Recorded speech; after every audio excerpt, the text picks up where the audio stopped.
Hello and welcome to today's program.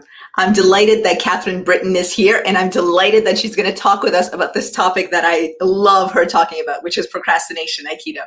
So first, a couple of words about Kathryn. Kathryn was a software engineer for over 30 years at IBM. She worked at the Navy, and she's become an executive coach. She's an amazing executive coach. I know about how good she is because I have heard people tell me about how amazing she is as an executive coach. And the other hat that Kathryn wears often is she runs writers' workshops where tons of writers get together in small groups to improve their writing. So welcome to our program, Kathryn. Really great to have you here today. I'm very glad to be here. Thank you for inviting me, Sonia. Kathryn, this is the Believe Show, and we start with beliefs. We also start with believing, but yes, we start with beliefs. What field would you say that you're in? Right now, I guess I would say the intersection of coaching and positive psychology. So where those two topics come together.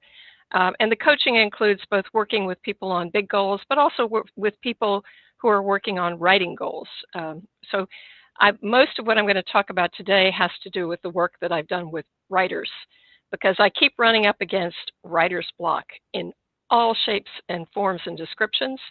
And so this is one of the ways that I use to help people with their writer's block. Awesome. What is it that you believe to be true that others in your field may not agree with you on? Well, let me start by saying where we do agree, which is motivation is a really, really important topic. And there's a lot of interesting research that's been done on motivation, including some of the work in self-determination theory, where they build up a sort of a hierarchy of motivations, like the very lowest form of motivation above not being motivated at all is getting a reward or a punishment for what you do or don't do. Then it builds up just a little bit to doing something because somebody else wants you to, and then it builds up to there are various different levels, including believing that you need to do it, even if you don't particularly want to.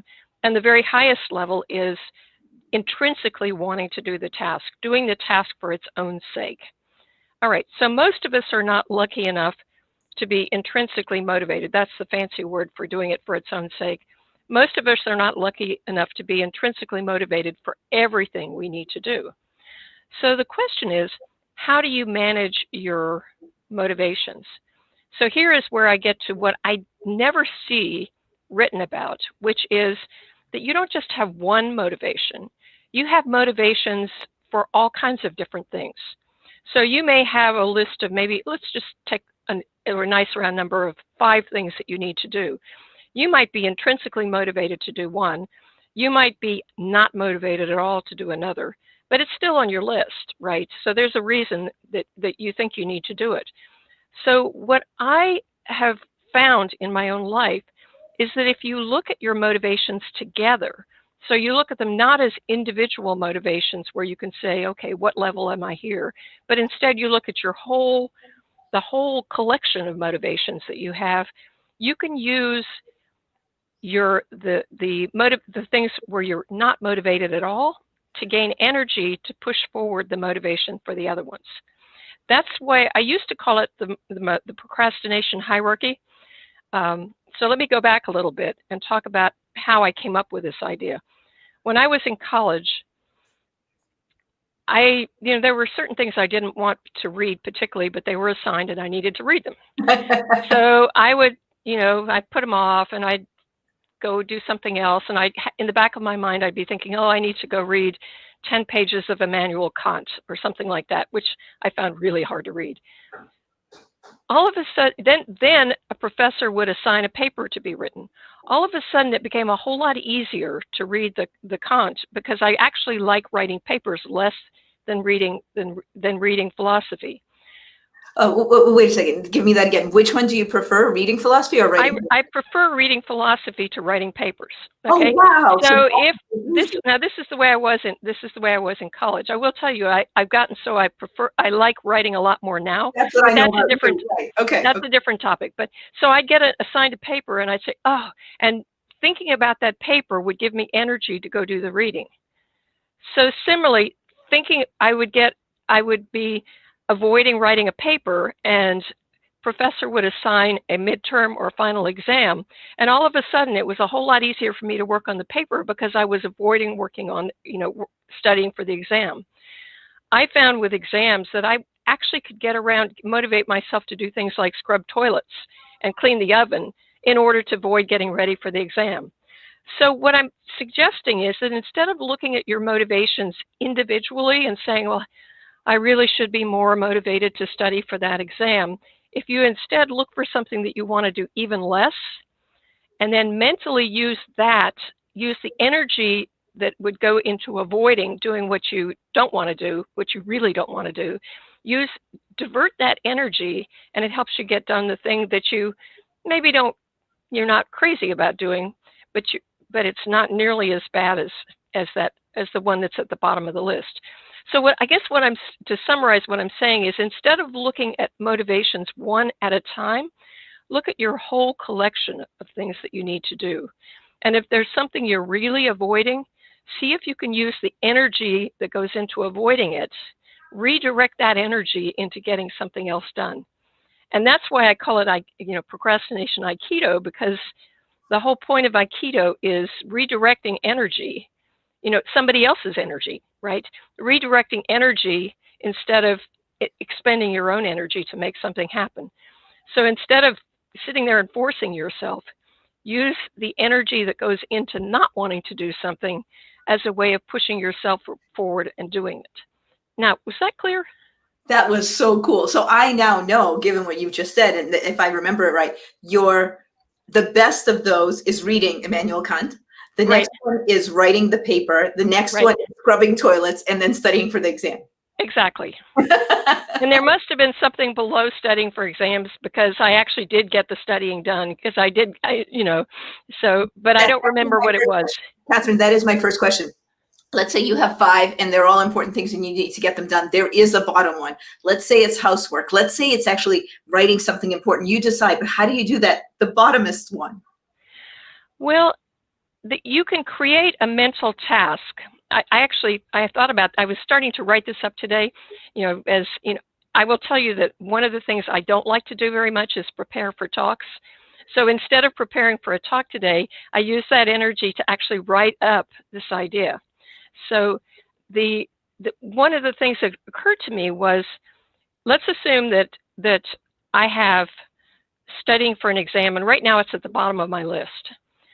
I can create a task in my mind that is explaining to my mother why I failed that exam.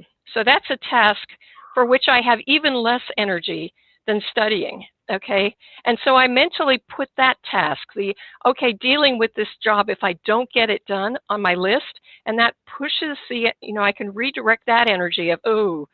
So instead of it, thinking of it as being guilty, just think of it as a task, and think of it as a task that you really would like to avoid. That's so interesting. That's really cool. So put a task on that you actually would need to do if you didn't end up doing your bottommost task. Right. Because you are going to be accountable to someone, whether it's to yourself because the housework is not done, or to somebody else. So you are going to be accountable for not doing that. Right. That's really interesting.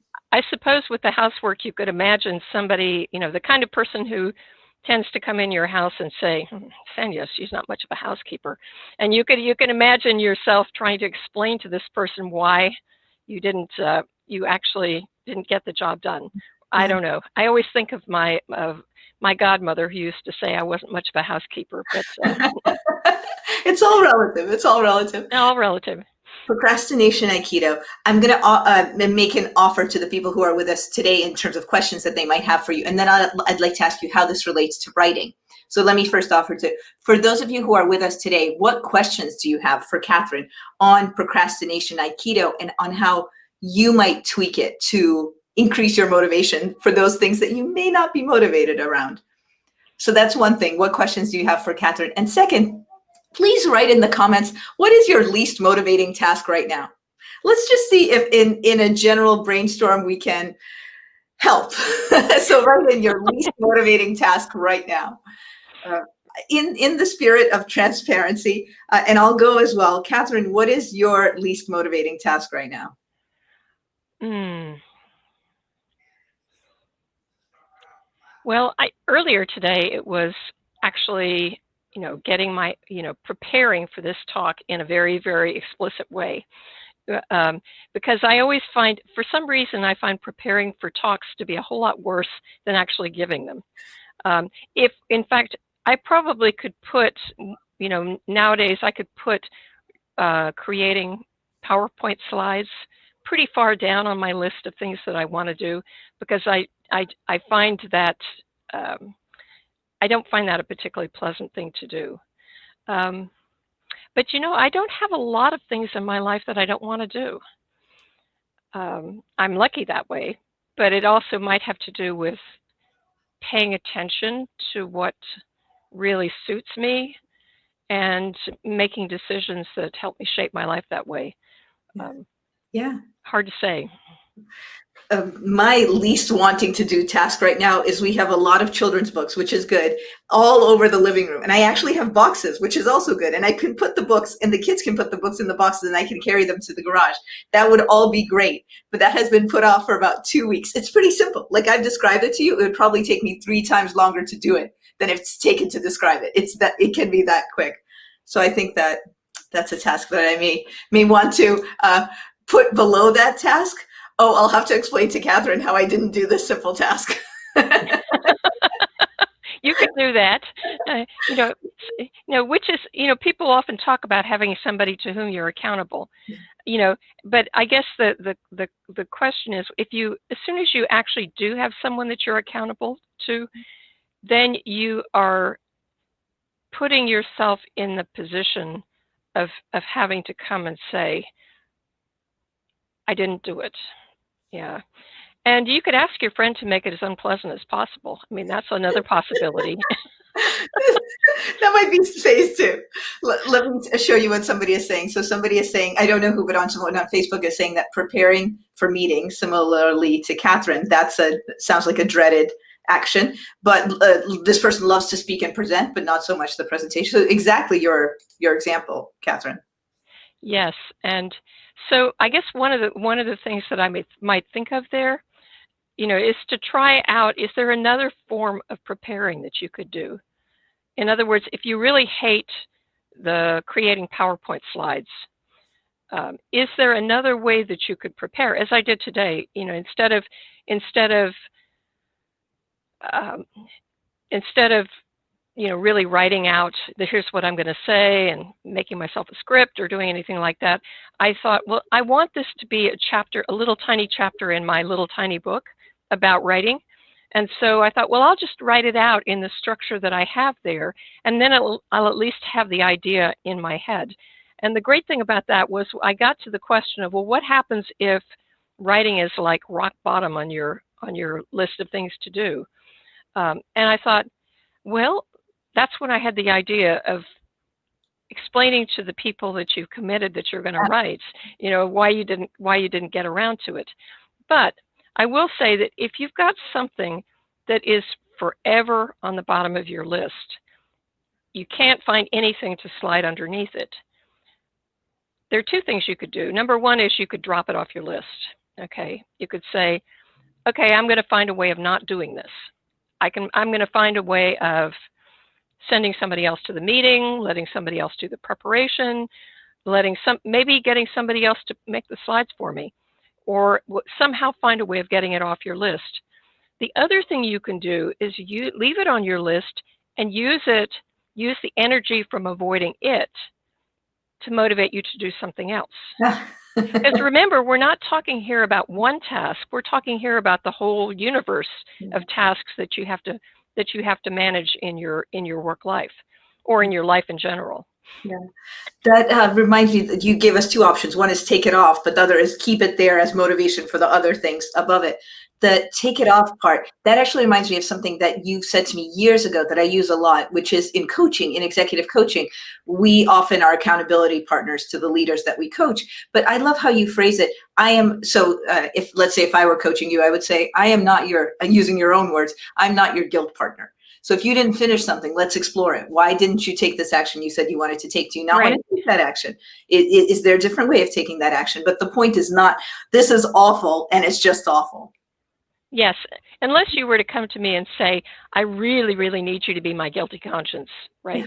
Yeah. But, in which case I might be able to find a way of doing that, but it's not my preferred way of going about it. My preferred way of going about it is to use it as a source of information. So sometimes in coaching, we'll get to the end of a session and I'll say, well, what do you want to commit to do? Commit to yourself, not commit to me, but commit to yourself to do before we meet again. And then so the client will come up with something, and we'll talk maybe about the details, and then we'll come back together in say 2 weeks, and I'll say, well, how did that action go? And you might say, I never got around to it. And so I view that as being a perfect opportunity to explore, to get more information, to ask questions about, well, why not? Was it the wrong action for you? Was there something about the situation that it just didn't work? Or did you have something else that was just taking up your time that was more important? Once again, looking at the whole collection of motivations, because you can't always say at the end of a session when you're coming up with an action, you can't always look forward 2 weeks in the future and say, this is going to be the most important thing that I have to do. It may seem like the most important thing at that point, but it may not turn out to be that way. So I totally agree. Totally agree. I had said that I'm going to ask you about, and I'll put this beautiful sign up, about procrastination Aikido in the context of writing. So I am in one of your writers groups. I've been in your writers groups many, many times. What is it that writers have an issue with, and how can this procrastination Aikido help? Well, I will say I've worked with a lot of writers now. I think probably somewhere in the neighborhood of 100 to 150 writers. And so I've seen a lot writer's block, which is sort of the generic term for it, take a lot of different forms.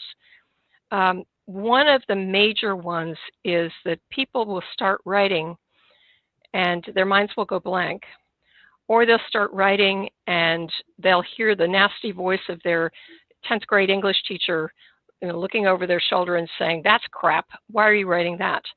So I think that the nasty voices or the mind going blank, there really are specific things you can do about each of those.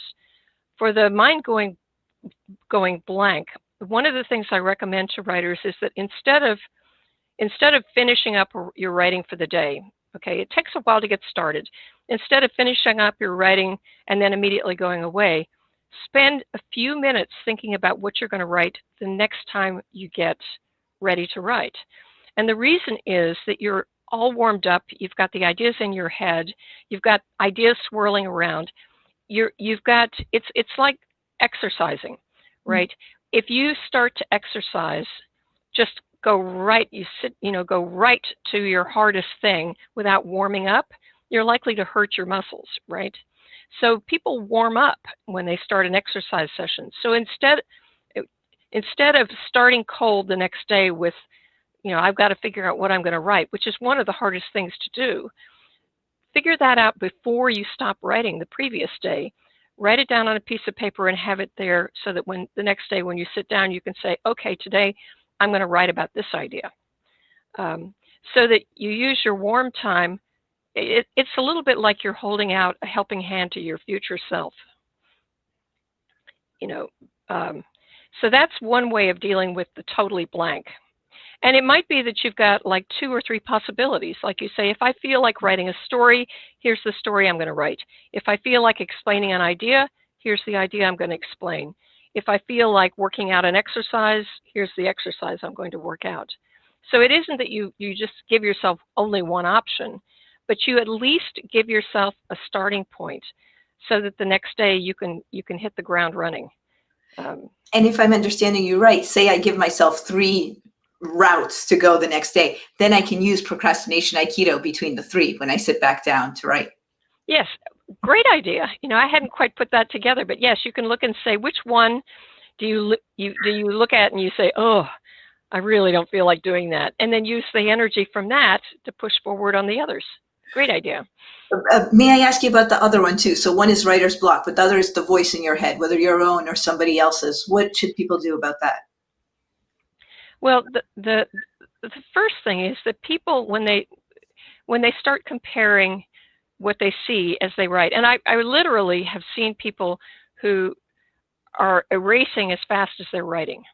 So they'll write a sentence and they'll erase it, and they'll write a sentence and they'll erase it, and it's like there's a whole lot of energy going into both the writing and the judging and erasing. So one of the things to think about when you're sitting down is your first draft doesn't have to be good. In fact, Anne Lamott, whose book Bird by Bird I really, really like, she writes in there a great deal about writing shitty first drafts. As she puts it, the shitty first draft is the first step towards the good second draft and the terrific third draft. Mm-hmm. Okay, but if you don't have the shitty first draft, you have nothing to work with. So what you have to do in order to actually get that voice, I once had a coach who said to me, she gave me the book Taming Your Gremlin, and she said that she herself, whenever she had a bad attack of the gremlin on her shoulder talking to her, she would look over and say, just go to the grocery store and get some milk. Okay, so you can have a conversation with your gremlin where you say, I am going to give you a chance when I'm editing this piece, maybe the third draft, I'll give you a chance to put in your 2 cents worth then. But right now, you're not welcome. So go do something else. Go to the grocery store. And then let yourself write and let the words come out. It doesn't have to be long. It doesn't have to be perfect. It just has to be a shitty first draft. So tell yourself you're not going to erase anything, because what you've got there, you might be able to rearrange and actually make use of. You might throw out, by the time you've finished getting your really full draft, you might throw 2/3 of it out, or you might take 2/3 of it and put it in your parking lot for something else you're going to write. Okay, but the point is you can't trying to edit and write at the same time is like trying to drive with one foot on the accelerator and one foot on the brake at the same time. You use up a whole lot of energy, but you go nowhere. Okay, so get that gremlin to tell that gremlin he'll have his turn, but he's not welcome right now. Vacation time for a little bit. Yeah. Tell him to go play in the backyard with your kids or something. I don't know. But this is so cool, Kathryn. I have one overarching question about procrastination Aikido. Let's say you have these 5 things. How do you, and everybody knows what their things in life are, whether it's a work commitment and then a family commitment, or people know generally, or going to the gym, whatever it is. What is a way that people can deliberately and actively manage their priorities to try this procrastination Aikido? Well, you could sit down and say, if you sit down and you know what you need to do, just go ahead and do it, right? But if you sit down and you think, I really need to do X, I really need to write, I really need to put the slides together, I really need to whatever, and you just have no energy to do it, surely you have some things that you need to do that are, like cleaning out the mess in the basement sink, or something. In other words, let yourself be a little creative and figure out the things that really you do need to do, but really you don't particularly want to do. And it's just a way. It's like. And then while you're actually turning your attention to the task that you are using this for, you say to yourself, well, if you don't want, you can always get up and go clean out the basement sink, and so you occasionally, when that sense of wanting to leave what you're doing comes up, you can remind yourself of the task that you don't want to do. It's just a matter of thinking of your whole picture together, and using the energy that you have. If you find that you're spending a lot of time avoiding something, find a way of redirecting that energy. So if you're avoiding something, this could be a tool for you to use. This could be a tool for you to use. Last 2 questions. what is it, if people are just have joined us for the session today, what is one idea that you would like them to take away from our conversation today?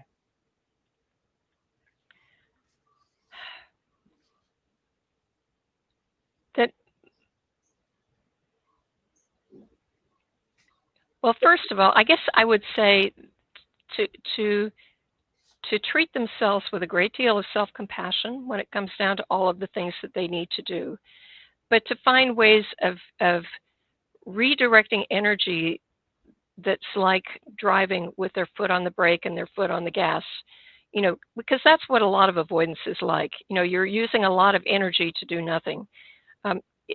To find a way of using that energy to move them forward, and to experiment until they find what works for them. The book that I told you that I'm working on about helping people with writing projects, it's all about experiments. And right now I think I'm up to 29 experiments that people could try. My point is that no one experiment is going to work for everybody, but you can keep trying things until you find what actually liberates your energy and helps you move forward.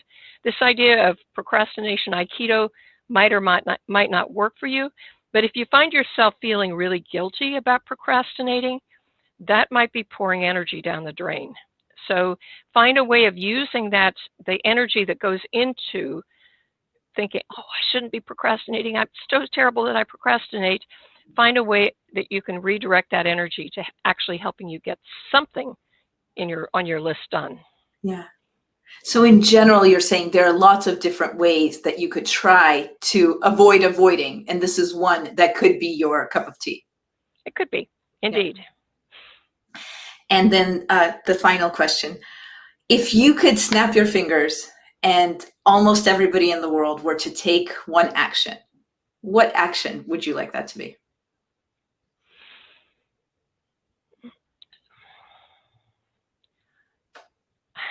Well, I'm going to give you an action that's a fairly narrow scope, but I would like to never hear anybody ever say again, I'm not a writer.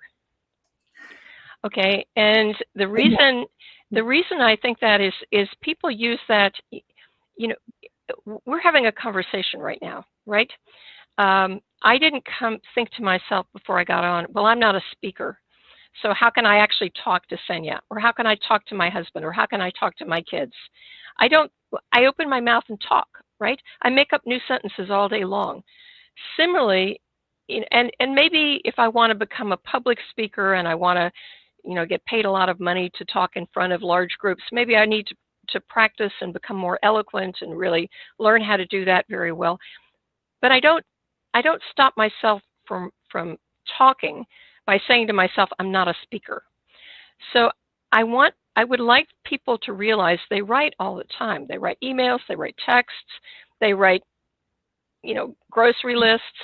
That writing in a way, writing is just a skill like learning to ride your bicycle or steer a car or whatever. It's just something that you can learn to do if you choose to, if you have a need to, if it's something that it becomes a priority to you. But just don't say I'm not a writer. That's really cool. That is not at all what I expected you to say. That's really, really cool. Okay, well, love to surprise you. Thank you for joining us. This has been it with Kathryn Britton on Procrastination Aikido. Thank you for joining us, and we're here every day, Monday to Friday at 11 a.m. Pacific. Thank you so much, Kathryn. Thank you. Oh, it was my pleasure. Bye, everyone.